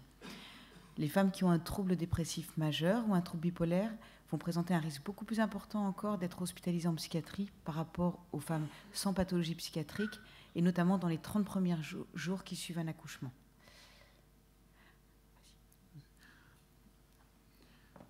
Je crois qu'on va passer ça. Voilà. Alors, ce qu'on voulait dire, ce qui est important, c'est le fait que tout ce qu'on vous expose là, c'est le constat clinique qu'on peut faire dans notre pôle, plus généralement au sein du GHT à Paris, du fait que les grossesses des femmes ayant des troubles psychiatriques sont souvent mal suivies sur le plan psychiatrique, mal suivies sur le plan obstétrical, et qu'elles arrivent trop tardivement dans des soins en psychiatrie périnatale.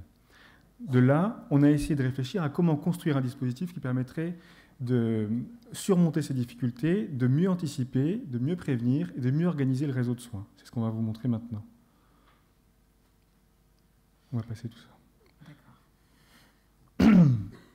C'est l'outil dont on va vous parler, qui est la CICO, la consultation d'information, de conseil et d'orientation, qui a été pensée en début 2011 par Marie-Noëlle Vacheron et par Anne-Sophie Mint, donc une psychiatre et une pédopsychiatre. Et vraiment, on insiste sur ça, c'est très important qu'on soit côte à côte, à vous montrer comment on essaie de travailler de concert, chacun avec notre regard, pour construire cette consultation-là. Donc elle est destinée aux femmes qui sont suivies pour une maladie mentale, à Paris ou en banlieue proche, sur l'Île-de-France, et qui ont un désir d'enfant et ou un projet de grossesse. Ou parfois qui sont enceintes aussi, et qui présentent un trouble psychiatrique qu'elles connaissent, et qui sont donc suivies par une équipe. Donc elles nous sont adressées aussi bien par leur psychiatre référent, que par un psychiatre de maternité, par les médecins libéraux, les médecins de PMI, ou par les généralistes. Elles sont adressées à cette consultation-là. Alors, donc en fait, la consultation elle va être très différente suivant qu'on est devant une femme qui a un désir d'enfant ou qui est déjà enceinte. Quoi qu'il en soit, ce sont des consultations qui sont assez longues aussi parce qu'on ne connaît pas les patientes qui nous sont adressées. Et pour nous, il est très important de savoir pourquoi elles nous sont adressées. Lorsqu'elles sont enceintes, c'est souvent pour construire un réseau de soins cohérent qui puisse rassurer le psychiatre libéral ou le psychiatre de la maternité. Et c'est aussi pour essayer de construire quelque chose de fiable aussi et de sécurisant après l'accouchement. Lorsqu'une femme vient pour un désir d'enfant, souvent les psychiatres qui nous les adressent sont très inquiets par rapport à ce projet et essayent de nous les orienter pour qu'on puisse discuter ce que représente un désir d'enfant pour la femme. Donc, en général, on les reçoit dans un bureau qui n'est pas un bureau situé dans un CMP, ni en pédopsie ni en psy adulte, mais on est dans un lieu neutre pour un petit peu un lieu privilégié, un lieu spécifique pour cette consultation. Donc actuellement, elle se passe dans le service Dr Velasco.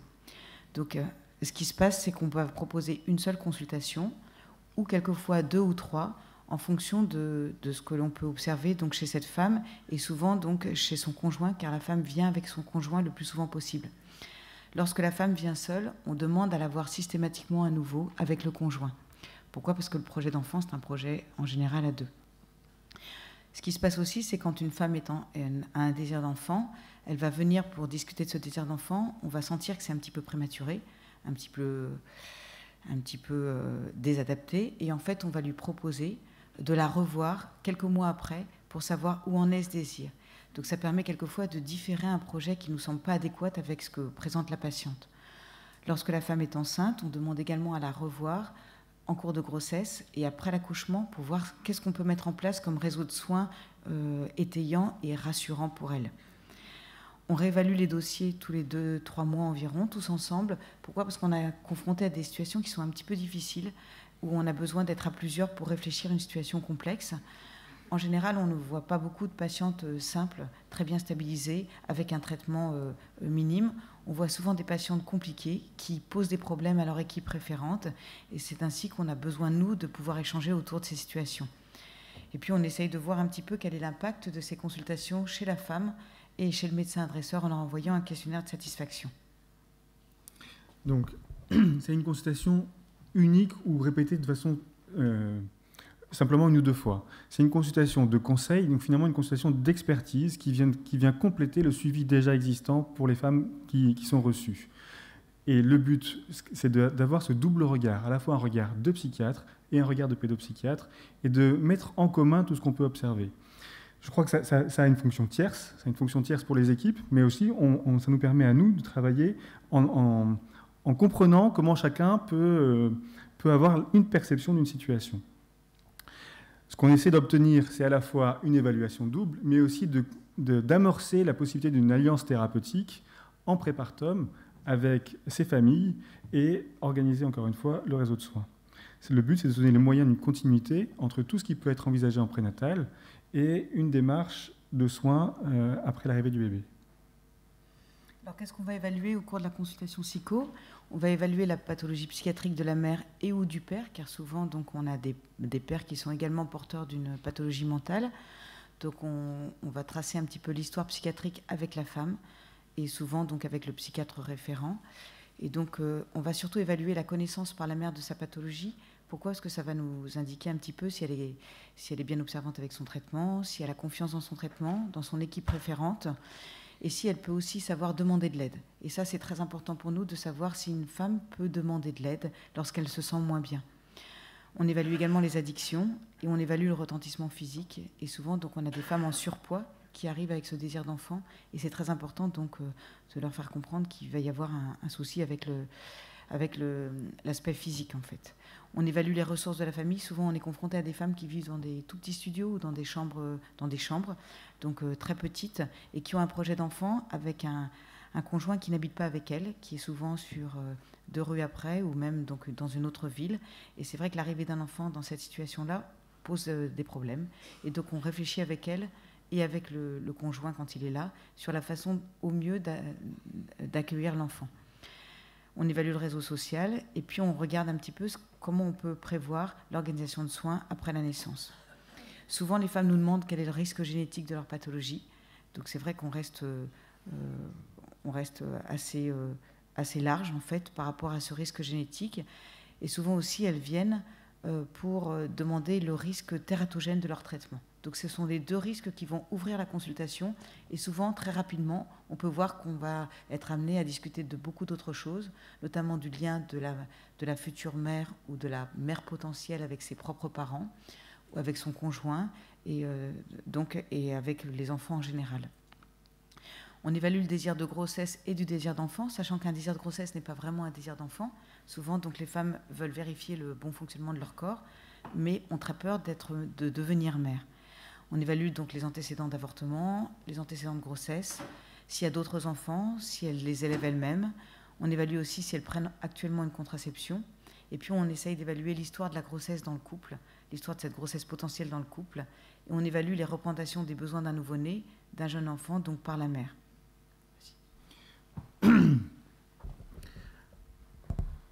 On en vient à faire des recommandations qui reposent à la fois sur ce qu'on vient d'exposer là, la balance entre bénéfices et risques, et puis essayer d'organiser les différentes propositions de soutien. Ce dont on est convaincu par rapport à notre expérience clinique, c'est que ça permet d'amorcer plus tôt une connaissance et un usage de services tels que la PMI, de mieux s'inscrire dans les soins en maternité. On commence à avoir maintenant un réseau avec les maternités de proximité qui permettent de penser avec elles des accompagnements plus structurés, plus précoces et plus protecteurs. Et enfin, ça permet d'accéder plus tôt, comme je l'ai dit tout à l'heure, aux soins en psychiatrie périnatale. Ce qui est important, c'est qu'à la fin de cette consultation, donc d'1h30, où nous étions tous les deux, où on partage notre expérience, on écrit ensuite un compte-rendu détaillé, ce qu'on explique bien à la famille, qui est transmis aux médecins qui nous adressent la famille, mais aussi à tous les partenaires potentiels que la femme a déjà identifiés. Alors, on transmet le compte-rendu au partenaire que si on a l'autorisation de la femme. Alors, nous, quand on rédige le compte-rendu, ça nous permet aussi de demander à la femme de vite revoir son psychiatre référent ou la personne qui est adressée, parce que c'est pas rien d'aller discuter de ce projet en consultation longue. Et il est très important que ça soit très vite repris par le psychiatre adresseur. Donc ça, alors, qu'est-ce qu'on peut voir sur ces chiffres? C'est que déjà, on augmente beaucoup notre nombre de patientes vues, puisque maintenant, on est à 200 environ.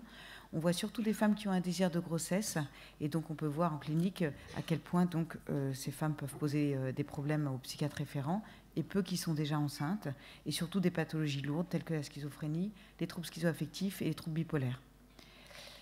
Donc on a un certain nombre d'avantages et de limites dans notre consultation quelques années après. Donc on l'a bien expliqué, c'est une réponse à un besoin clinique qui est négligé et aussi aux méconnaissances des différents territoires, à la fois des réseaux possibles et aussi des effets de la grossesse sur les troubles psychiques. Cette consultation, elle s'est construite parce qu'on avait l'expérience de choix thérapeutiques intempestifs, maladroits et délétères pour des femmes qui faisaient partie de la population qu'on pouvait suivre.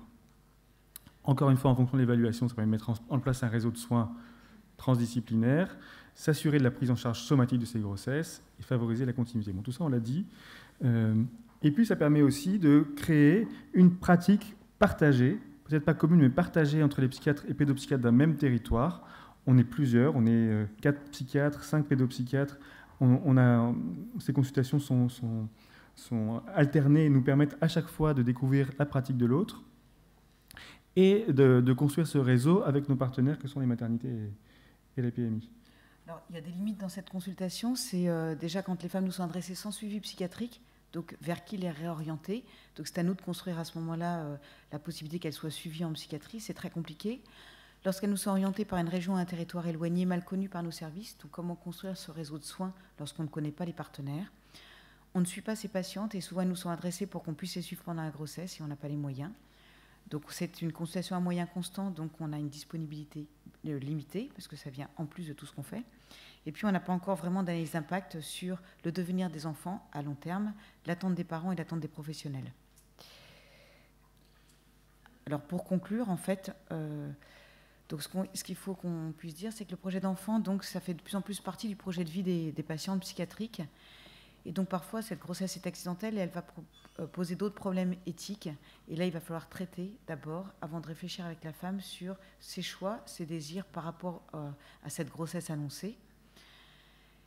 L'intérêt aussi, c'est que depuis donc, cette psycho, depuis 2010, ça nous permet de préparer l'arrivée d'un enfant, d'initier un suivi de périnatalité en pédopsychiatrie, en prénatal, ce qui est assez nouveau, c'est-à-dire qu'en fait, l'enfant, dès le prénatal, donc, a bien sa place donc, auprès de ce couple malade. Et puis, dans tous les cas, donc, ça nous permet de voir à quel point le travail en réseau est essentiel, d'où la nécessité de se connaître, de partager une culture commune, et surtout que ça ne repose pas sur une ou deux personnes. Voilà. Ben, nous vous remercions.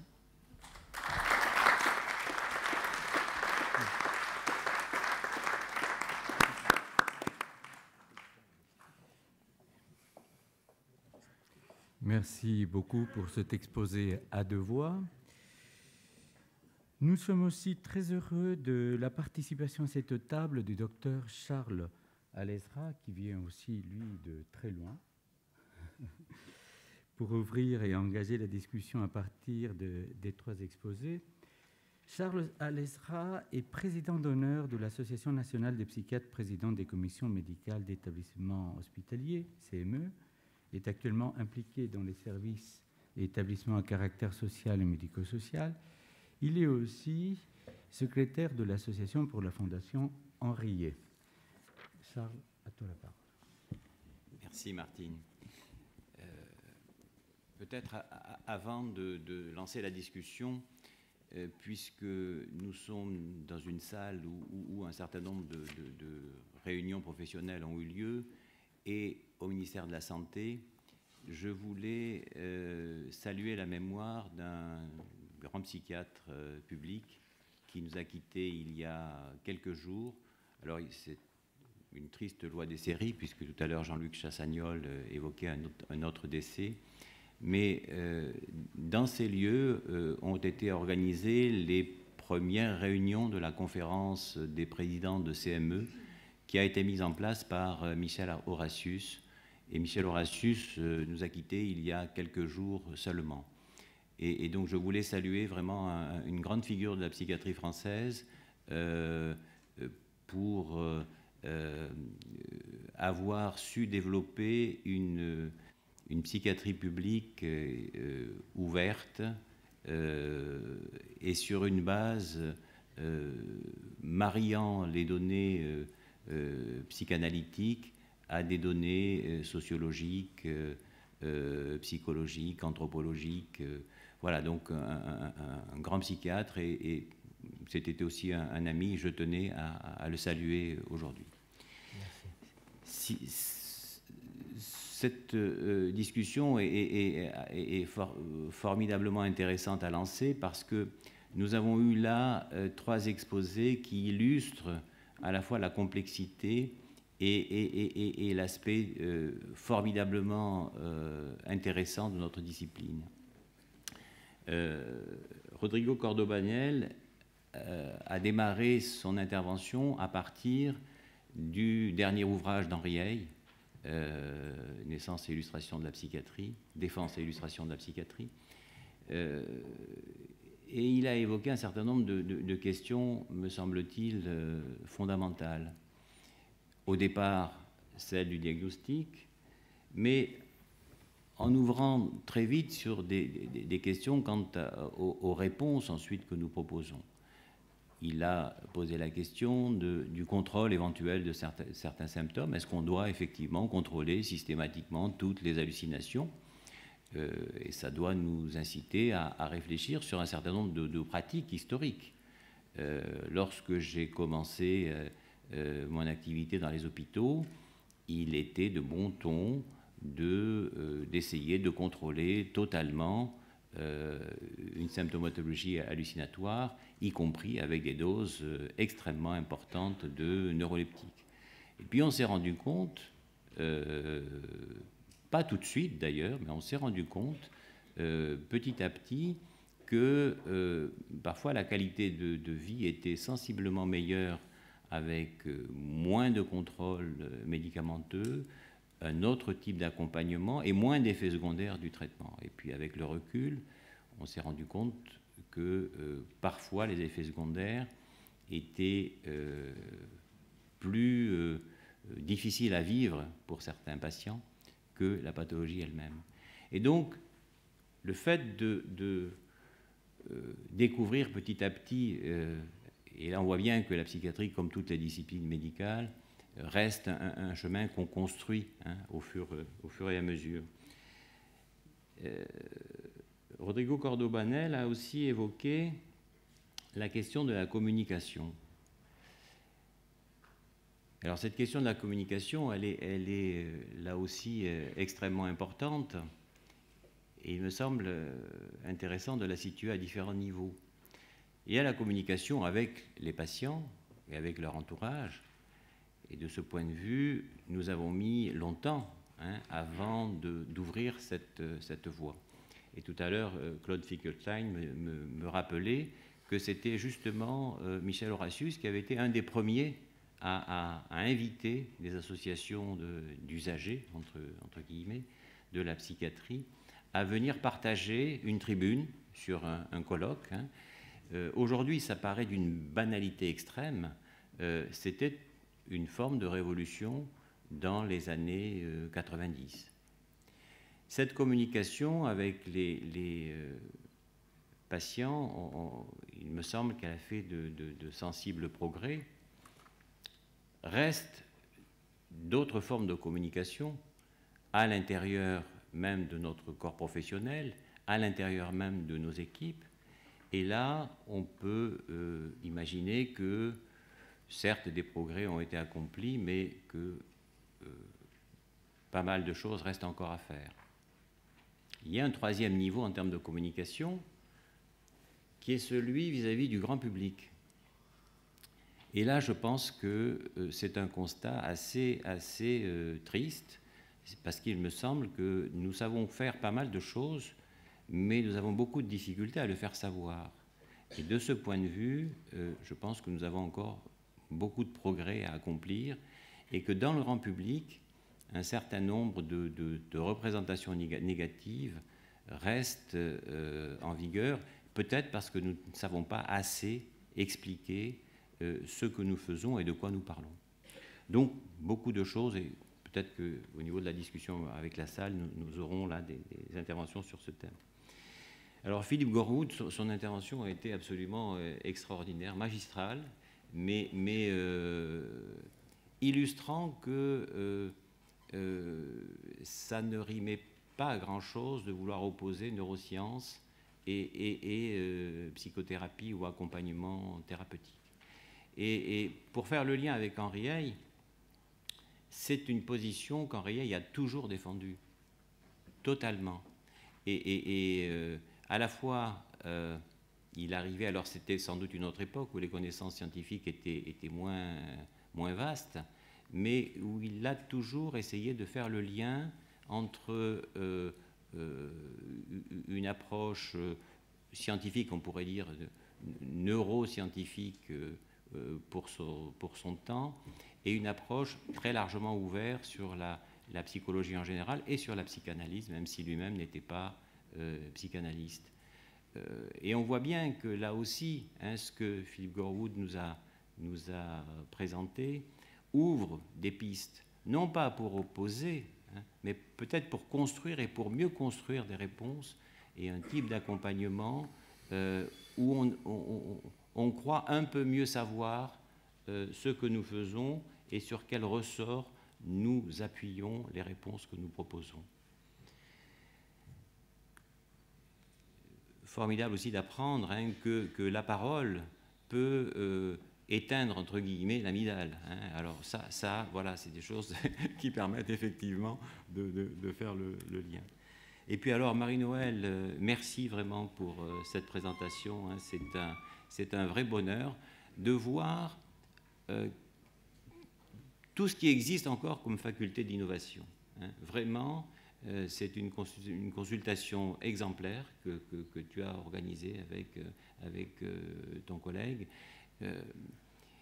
qui montre aussi que, tu as dit que ça s'était fait à moyens constants, qui montre aussi que il faut parfois ouvrir des pistes, il faut parfois commencer, et à partir du moment où le besoin existe, on finit toujours par trouver les moyens.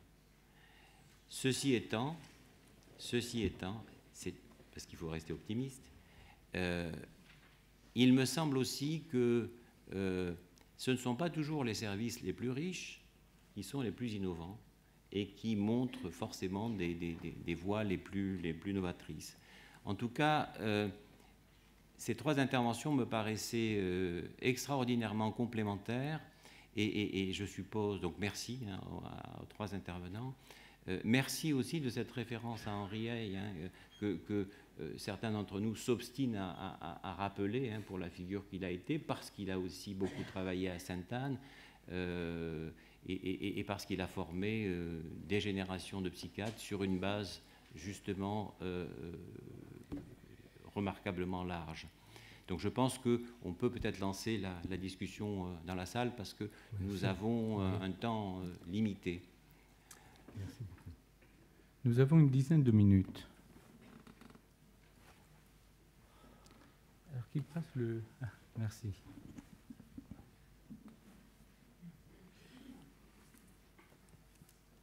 Oui, merci. Christian Guibert, Association franco-cubaine, pédopsychiatre. Je voudrais vous remercier, je veux dire, tous les trois, parce qu'effectivement, ça se complète, mais je voudrais mettre l'accent aussi, comme le docteur Gorwood l'a fait au niveau des neurosciences, mettre l'accent sur le travail très spécifique que fait le docteur Vacheron et le docteur Dugravier, en insistant surtout sur le travail psychique et les modifications qui vont se faire durant la grossesse et qui vont permettre ce travail, parce que là, notre avenir de notre discipline est très certainement dans le travail préventif, ça à tous les niveaux. Et ce travail psychique a bien mis en évidence Madame le docteur Monique Bydlowski, qui a énormément donc insisté que c'est une période remarquable sur laquelle l'enfant est tellement protégé par le psychisme maternel que les défenses qu'elle a, notamment vis-à-vis de sa problématique interne, se trouvent être levées à ce moment-là et qu'on peut aborder avec elle, et ce jusqu'à peu près l'âge de 4e mois ou 5e mois de vie de l'enfant, un certain nombre de ces problématiques qui vont permettre que par la suite, ces interactions avec son petit enfant vont nettement s'améliorer. Merci beaucoup. Juan Carlos. Gracias. Muchas gracias a todos los expositores por las excelentes presentaciones que nos han ofrecido. Quería recordar a este señalamiento que comparto y muy agudo de Rodrigo Córdoba con respecto a la crisis de los diagnósticos, que en un momento en el que asistimos, de una cierta manera, a la implosión del DSM-5 y a su desacreditación en el mismo seno de la psiquiatría norteamericana, contamos en este momento, y esto es importante para la relación Francia-América Latina, con dos herramientas. Una es la clasificación francesa de trastornos mentales del niño y del adolescente y la clasificación de trastornos mentales del adulto, que ustedes han editado en francés, se han elaborado aquí, que acabamos de traducir al español, con lo cual se puede utilizar, y la Guía Latinoamericana de Diagnóstico Psiquiátrico, la GLAP, elaborada por la sección correspondiente de la PAL. Ambas tienen puntos de contacto muy importantes, ambas tienen una transcodificación con la Clasificación Internacional de Enfermedades de la OMS y creo, por las informaciones que tengo, que se van a acercar todavía más en función de lo que se extrajo de la más importante encuesta que se ha hecho sobre las necesidades y opiniones de los psiquiatras acerca de las clasificaciones, que apareció en World Psychiatry hace unos añitos atrás, de tal manera que en lo que concierne a trabajar investigación desde el punto de vista de clasificaciones y nosografías, en este momento en América Latina y en Francia hay puntos de coincidencia y además herramientas concretas sobre las cuales podemos profundizar. En segundo lugar, quería agradecerle la intervención del doctor Gorwood y hacerle una pregunta con respecto a los resultados. ¿La puedo hacer en español o sí? ¿Sí? Bien. En un pasaje de su presentación, usted presentó a pacientes que eran más respondedores a la psicoterapia o más respondedores a los antidepresivos. Y me hacía la pregunta si en realidad no estábamos frente a la descripción del sustrato biológico de lo que en algún momento formaba parte de una dicotomía que en clínica y en terapéutica utilizábamos, de depresiones neuróticas y psicóticas, o por lo menos endógenas, o con más contenido endógeno, ritmos circadianos, etcétera, etcétera, ¿no? Si de alguna manera no estábamos en ese correlato entre la manifestación clínica, porque no estaban los síntomas clínicos presentados, y como consecuencia de eso dijo que habían observado los resultados después de la aplicación de psicoterapias cognitivas. y quería saber si habían hecho o tenían pensado crear una tercera cohorte a partir de esos diagnósticos neurobiológicos con pacientes tratados con psicoterapias de orientación psicodinámica o psicoanalítica.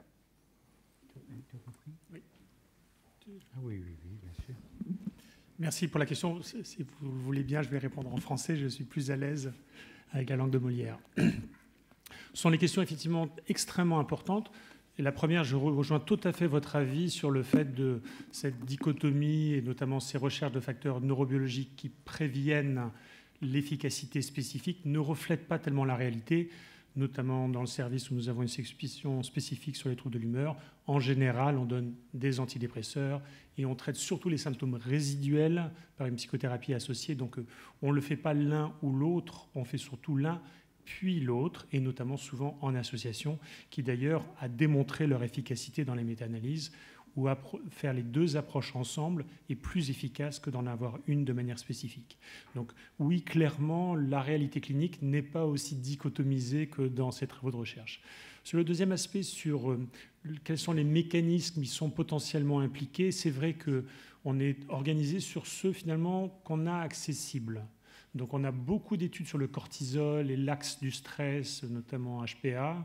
On a des facteurs neurotrophiques qui sont impliqués. On a des localisations cérébrales, notamment le préfrontal dans l'interventral, qui semblent bien marquer la dépression. Et on utilise ces marqueurs de la dépression pour voir si une des techniques d'approche amène à vraiment une différence d'efficacité.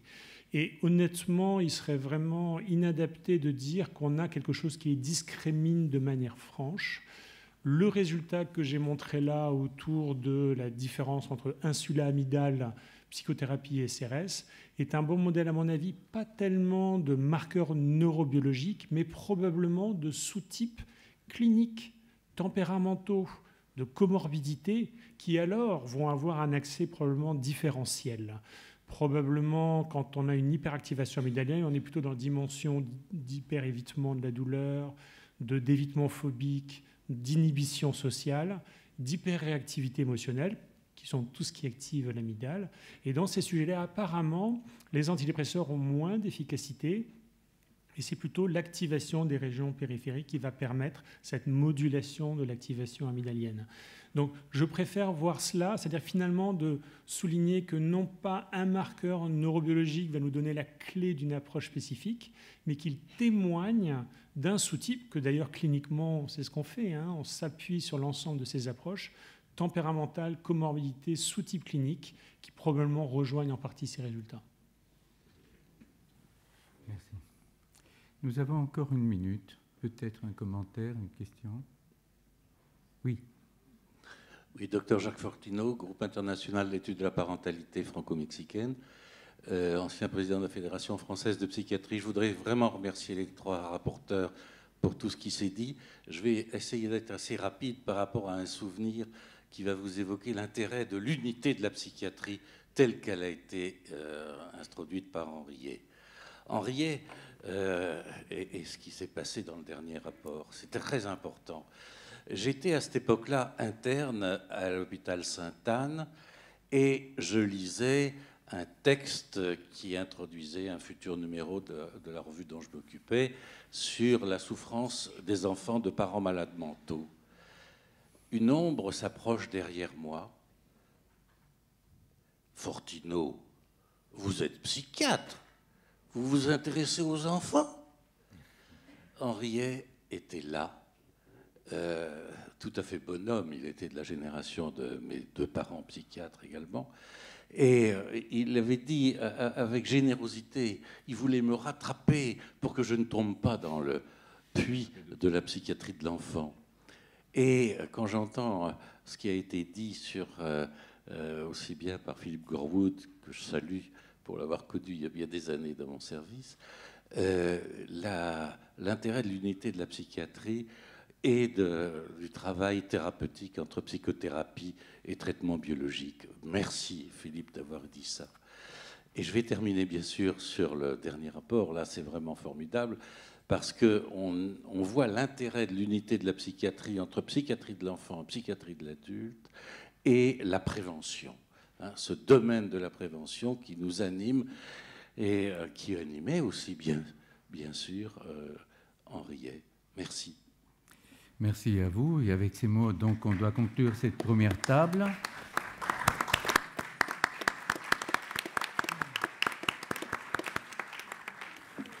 Et nous passons donc avec une parfaite ponctualité à la deuxième table ronde, que j'invite donc le président et les intervenants à venir occuper cette place. Merci.